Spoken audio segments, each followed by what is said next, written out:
दोस्तों, हर हर महादेव। इस वीडियो में चर्चा करेंगे मासिक चतुर्दशी के व्रत और पूजा विधि। महत्व क्या है? दोस्तों, एक चंद्र वर्ष में कुल 12 शिवरात्रि आती हैं। हर महीने की कृष्ण पक्ष की चतुर्दशी को मासिक शिवरात्रि मनाई जाती है। मान्यता है कि महीने की इस रात को साधक या उपासक सीधे भगवान शिव की कृपा प्राप्त कर सकता है।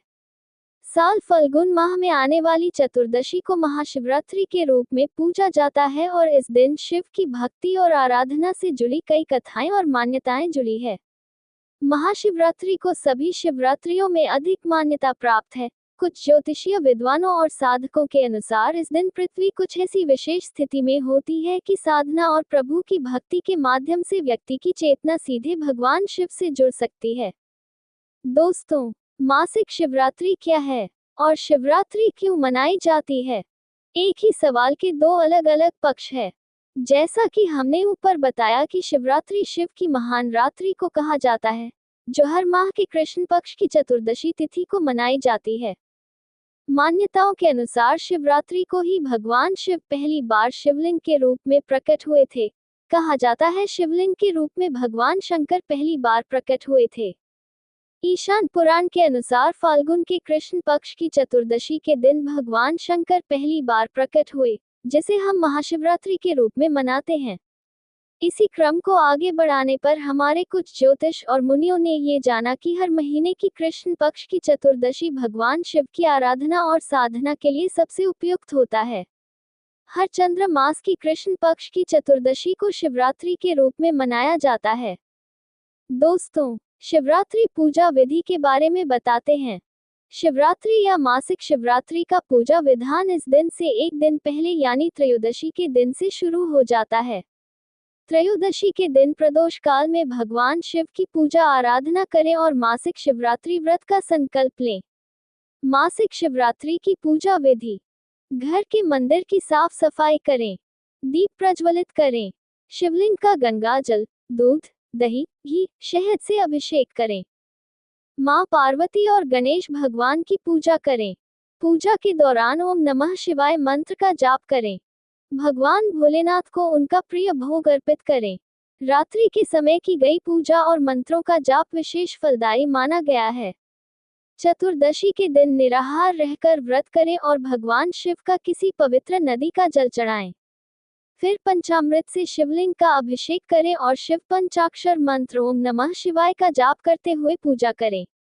दिन बीत जाने के बाद रात्रि के चारों पहर में शिव की पूजा करें और अगले दिन सुबह जरूरतमंद लोगों को भोजन या दान दक्षिण देकर अपना व्रत का पारण करें। दोस्तों, अब शिवरात्रि पूजा सामग्री के बारे में बताऊंगा। भगवान शिव की पूजा में उपयोग आने वाली चीजें प्रभु की तरह की सामान्य और सरल हैं।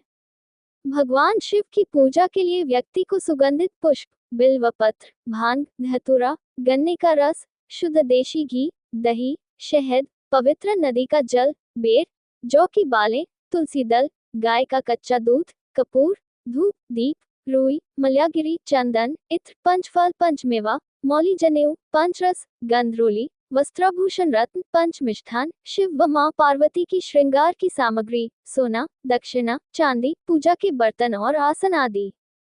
मासिक शिवरात्रि का महत्व: शिव महिमा से संबंधित कई पौराणिक ग्रंथों में मासिक शिवरात्रि के महत्व और उससे संबंधित लाभों का उल्लेख मिलता है। मान्यताओं के अनुसार मासिक शिवरात्रि को बेहद प्रभावशाली माना गया है। इस दिन उपवास रखने और भगवान शिव की सच्चे मन से पूजा आराधना करने से सारी मनुष्य की सभी मनोकामनाएं पूरी होती है। शिवरात्रि व्रत कथा में बताया गया है कि इस व्रत को रखने और विधि विधान के साथ प्रभु की पूजा करने वाले लोगों के जीवन की सभी समस्याएं स्वतः ही दूर हो जाती है। मान्यता है कि मासिक शिवरात्रि का व्रत करने वाले लोगों की सभी मनोकामनाएं पूरी होती है। यदि किसी व्यक्ति को विवाह में बाधाएं आ रही हो तो उसकी सभी परेशानियां मासिक शिवरात्रि के उपवास से दूर हो जाती हैं।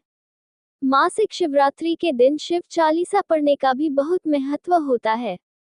शिव चालीसा के पठन से शरीर में पैदा होने वाली तरंगे व्यक्ति को मानसिक और शारीरिक समस्याओं से बचाने का काम करती है। मासिक शिवरात्रि व्रत कथा का महत्व: इस कथा को सुनने से भक्त को कई तरह के लाभ होते हैं। इससे मानसिक शांति और सुख समृद्धि का भी अनुभव किया जा सकता है। मान्यता है कि व्रत कथा का पाठ किए बिना मासिक शिवरात्रि की पूजा अधूरी मानी जाती है। जो व्यक्ति इस दिन व्रत करने के साथ कथा का पाठ करता है, भोलेनाथ उसकी सभी इच्छाएं पूरी करते हैं। मासिक शिवरात्रि पर यह पौराणिक कथा है। धार्मिक पौराणिक कथा के अनुसार चित्रभानु नामक एक शिकारी था। जानवरों की हत्या करके वह अपने परिवार को पालता था। वह एक साहूकार का कर्जदार था, लेकिन उसका ऋण समय पर न चुका सका। क्रोधित साहूकार ने शिकारी को शिवमठ में बंदी बना लिया। संयोग से उस दिन शिवरात्रि थी। शिकारी ध्यानमग्न होकर शिव संबंधी धार्मिक बातें सुनता रहा। चतुर्दशी को उसने शिवरात्रि व्रत की कथा भी सुनी। शाम होते ही साहूकार ने उसे अपने पास बुलाया और ऋण चुकाने के विषय में बात की। शिकारी अगले दिन सारा ऋण लौटा देने का वचन देकर बंधन से छूट गया। अपनी दिनचर्या की भांति वह जंगल में शिकार के लिए निकला, लेकिन दिन भर बंदी गृह में रहने के कारण भूख प्यास से व्याकुल था। शिकार खोजता हुआ वह बहुत दूर निकल गया। जब अंधकार हो गया तो उसने विचार किया कि रात जंगल में ही बितानी पड़ेगी। वह वन एक तालाब के किनारे एक बेल के पेड़ पर चढ़कर रात बीतने का इंतजार करने लगा। बिल्व वृक्ष के नीचे शिवलिंग था जो बिल्व पत्रों से ढका हुआ था। शिकारी को उसका पता न चला। पड़ाव बनाते समय उसने जो टहनियां तोड़ी, वे संयोग से शिवलिंग पर गिरती चली गई। इस प्रकार दिन भर भूखे प्यासे शिकारी का व्रत भी हो गया और शिवलिंग पर बिल्वपत्र भी चढ़ गए। एक पहर रात्रि बीत जाने पर एक गर्भिणी हिरनी तालाब पर पानी पीने पहुंची। शिकारी ने धनुष पर तीर चढ़ाकर ज्यों ही प्रत्यंचा खींची, हिरनी बोली, मैं गर्भिणी हूँ, शीघ्र ही प्रसव करूंगी। तुम एक साथ दो जीवों की हत्या करोगे, जो ठीक नहीं है। मैं बच्चे को जन्म देकर शीघ्र ही तुम्हारे समक्ष प्रस्तुत हो जाऊंगी, तब मार लेना। शिकारी ने प्रत्यंचा ढीली कर दी और हिरनी जंगली झाड़ियों में लुप्त हो गई। प्रत्यंचा चढ़ाने तथा ढीली करने के वक्त कुछ बिल्व पत्र अनायास ही टूटकर शिवलिंग पर गिर गए। इस प्रकार उससे अनजाने में ही प्रथम प्रहर का पूजन भी संपन्न हो गया। कुछ ही देर बाद एक और हिरनी उधर से निकली। शिकारी की प्रसन्नता का ठिकाना न रहा। समीप आने पर उसने धनुष पर बाण चढ़ाया। तब उसे देख हिरनी ने विनम्रतापूर्वक निवेदन किया, हे शिकारी, मैं थोड़ी देर पहले ऋतु से निवृत्त हुई हूँ। कामातुर विरहिणी हूँ, अपने प्रिय की खोज में भटक रही हूँ। मैं अपने पति से मिलकर शीघ्र ही तुम्हारे पास आ जाऊंगी।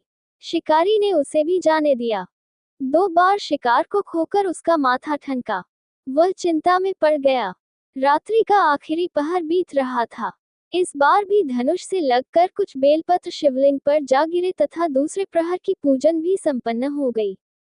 तभी एक अन्य हिरनी अपने बच्चों के साथ उधर से निकली।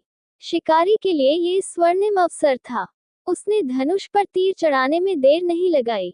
वह तीर छोड़ने ही वाला था कि हिरनी बोली, हे शिकारी, मैं इन बच्चों को इनके पिता के हवाले करके लौटाऊंगी। इस समय मुझे मत मारो। शिकारी हंसा और बोला, सामने आए शिकार को छोड़ दूं, मैं ऐसा मूर्ख नहीं। इससे पहले मैं 2 बार अपना शिकार खो चुका हूँ। मेरे बच्चे भूख प्यास से व्यग्र हो रहे होंगे। उत्तर में हिरनी ने फिर कहा, जैसे तुम्हें अपने बच्चों की ममता सता रही है, ठीक वैसे ही मुझे भी। हे शिकारी, मेरा विश्वास करो, मैं इन्हें इनके पिता के पास छोड़कर तुरंत लौटने की प्रतिज्ञा करती हूँ। हिरनी का दुख भरा स्वर सुनकर शिकारी को उस पर दया आ गई। उसने उस मृगी को भी जाने दिया। शिकार के अभाव में तथा भूख प्यास से व्याकुल शिकारी अनजाने में ही बेल वृक्ष पर बैठा बेलपत्र तोड़ तोड़कर नीचे फेंकता जा रहा था। पौ फटने को हुई तो एक हष्ट-पुष्ट मृग उसी रास्ते पर आया। शिकारी ने सोच लिया कि इसका शिकार वह अवश्य करेगा। शिकारी की तनी प्रत्यंचा देखकर मृग विनीत स्वर में बोला, हे शिकारी, यदि तुमने मुझसे पूर्व आने वाली 3 मृगियों तथा छोटे छोटे बच्चों को मार डाला है, तो मुझे भी मारने में विलंब न करो, ताकि मुझे उनके वियोग में एक क्षण भी दुख न सहना पड़े। मैं उन हिरनियों का पति हूँ। यदि तुमने उन्हें जीवन दान दिया है तो मुझे भी कुछ क्षण का जीवन देने की कृपा करो। मैं उनसे मिलकर तुम्हारे समक्ष उपस्थित हो जाऊंगा। मृग की बात सुनते ही शिकारी के सामने पूरी रात का घटनाचक्र घूम गया। उसने सारी कथा मृग को सुना दी। तब मृग ने कहा, मेरी तीनों पत्नियां जिस प्रकार प्रतिज्ञाबद्ध होकर गई हैं, मेरी मृत्यु से अपने धर्म का पालन नहीं कर पाएंगी। अतः जैसे तुमने उन्हें विश्वास पात्र मानकर छोड़ा है, वैसे ही मुझे भी जाने दो। मैं उन सब के साथ तुम्हारे सामने शीघ्र ही उपस्थित होता हूँ। शिकारी ने उसे भी जाने दिया। इस प्रकार प्रातः हो आए। उपवास, रात्रि जागरण तथा शिवलिंग पर बेलपत्र चढ़ने से अनजाने में ही पर शिवरात्रि की पूजा पूर्ण हो गई। पर अनजाने में ही की हुई पूजन का परिणाम उसे तत्काल मिला। शिकारी का हिंसक हृदय निर्मल हो गया। उसमें भगवत शक्ति का वास हो गया। थोड़ी ही देर बाद वह मृग सपरिवार शिकारी के समक्ष उपस्थित हो गया, ताकि वह उनका शिकार कर सके। किंतु जंगली पशुओं की ऐसी सत्यता, सात्विकता एवं सामूहिक प्रेम भावना देखकर शिकारी को बड़ी ग्लानि हुई। उसने मृग परिवार को जीवन दान दे दिया। अनजाने में शिवरात्रि के व्रत का पालन करने पर शिकारी को मोक्ष और शिवलोक की प्राप्ति हुई।